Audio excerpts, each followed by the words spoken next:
Olá, meus queridos, que a graça e a paz do Senhor Jesus esteja com você. Que bom estarmos juntos aqui mais uma vez, refletindo sobre a nossa nova identidade. Olha, João capítulo 15, versículo 2 e 3, Jesus vai dizer assim: Olha, todo ramo que estando em mim não der fruto, o Pai corta, mas a todo aquele que dá fruto, ele limpa para que dê mais fruto ainda. Vós já estáis limpos pela palavra que vos tenho falado. Olha, como é bom saber que você pode dar muito mais fruto do que o que você tem dado até agora no conhecimento da sua verdadeira identidade. Então pense sobre isso. A identidade nada tem a ver com as suas carências, mas sim com as suas convicções. Você já conhece a Deus? Você sabe quem Deus é? Você sabe o que você pode em Deus?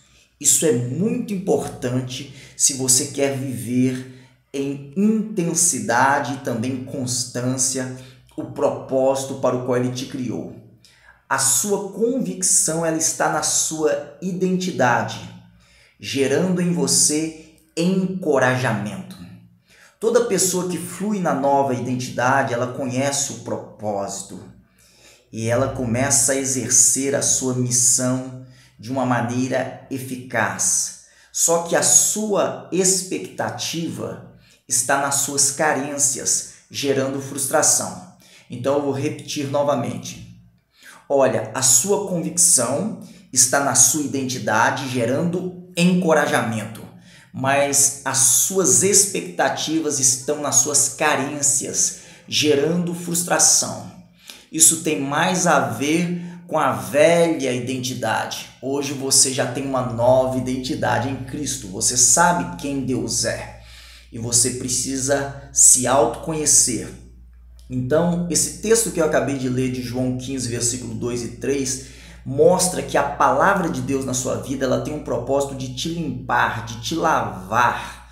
E um dos maiores desafios quanto à nossa identidade ou quanto à identidade humana é desejar ser quem Deus não te chamou para ser, ou querer ser o que Deus não deseja que você seja.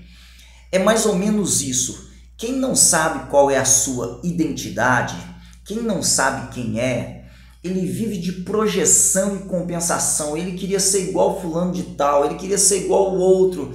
Eu queria fazer isso, eu queria ter isso, sabe? E vive cheio de carências, buscando aprovação, validação, buscando várias opiniões, sem se firmar na palavra de Deus. A sua convicção de identidade parte daquilo que Deus disse nas Escrituras a seu respeito. Então, quando você quer viver o seu propósito, você precisa compreender essas verdades. Alguém disse que querer ser o que Deus não deseja que você seja é muito frustrante. Você precisa ser você mesmo. Identidade fala de ser autêntico.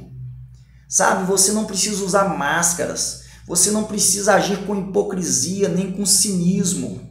Você não precisa desejar ser o que Deus não te criou para ser. Você tem uma nova identidade em Cristo Jesus.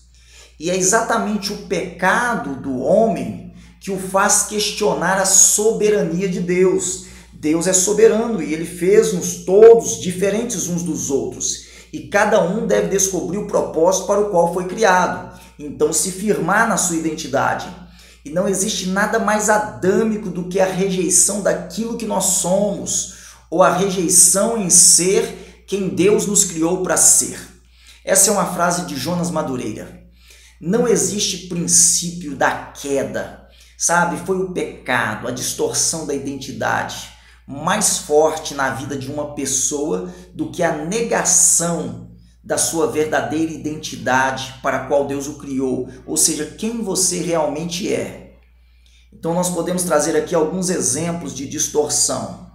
As pessoas dizem assim, mas eu queria ser assim, eu não gosto desse meu jeito, sabe, eu não sei falar muito bem, sabe, eu sou muito fraquinho, eu vim de uma família que não tem um nome expressivo na sociedade.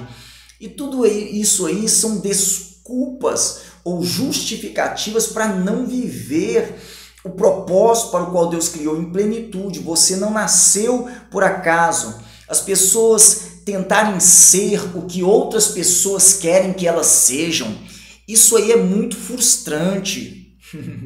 Você não precisa tentar ser o que as pessoas querem que você seja. Por isso que muitos pais, eles acabam impedindo os filhos de fluir no propósito para o qual Deus criou os seus filhos, que são herança do Senhor. Porque eles querem que os filhos sejam isso, sejam aquilo, mas os filhos nunca se encontram na sua verdadeira identidade. E aquilo que nós chamamos de rebeldia por parte dos adolescentes é apenas uma busca por uma identidade que a família muitas vezes, por falta de sabedoria, não conseguiu transmitir aos filhos. A identidade tem que estar firmada naquilo que Deus diz, naquilo que a palavra de Deus diz a seu respeito. Você foi criado à imagem e semelhança de Deus. Você tem que ser parecido com o seu Criador. Sabe? É por isso que é nova identidade. Imitadores de Cristo. Olha o que diz o livro de Daniel, capítulo 11, versículo 32. Olha, mas aos violadores da aliança, do pacto, do concerto que Deus tem para com eles, aqueles que violam isso, querem violar, não querem viver o propósito, a Bíblia fala que com lisonjas eles serão pervertidos. Mas aquele que conhece ao Senhor, aquele que conhece a Deus, será forte e ativo. Você sabe o que é ser forte e ativo? É o potencial sendo liberado, que a gente chama de potência, que é força em movimento.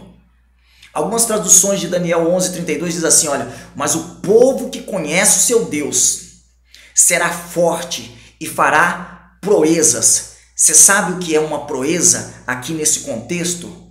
É a máxima final de uma realização. Por isso você precisa entender que na sua identidade você vai fluir, você vai transbordar, você vai viver plenitude e abundância. Começa pelo conhecimento de Deus, mas não tente perverter a aliança.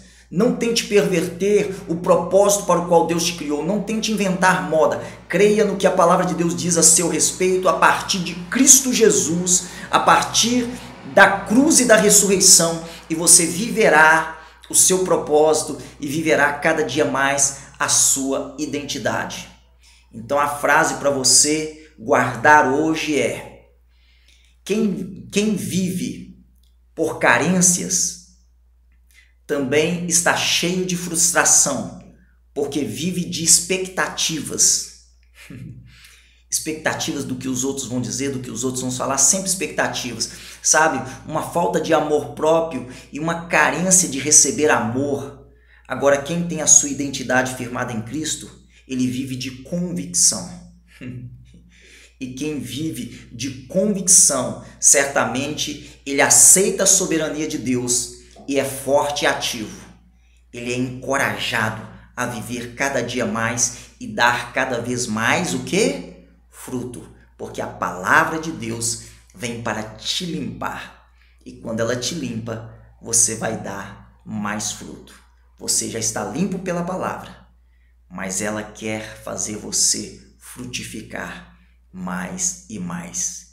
E aí, desfrutar e usufruir da sua plantação. Olha o processo, o propósito e as promessas. Um forte abraço, amo vocês, em Cristo Avançar. E você pode compartilhar essa palavra com alguém e pedir para se inscrever aí no canal, porque é um tempo de crescer. E o quê? Compartilhar. Um forte abraço, amo vocês e em Cristo Avançar.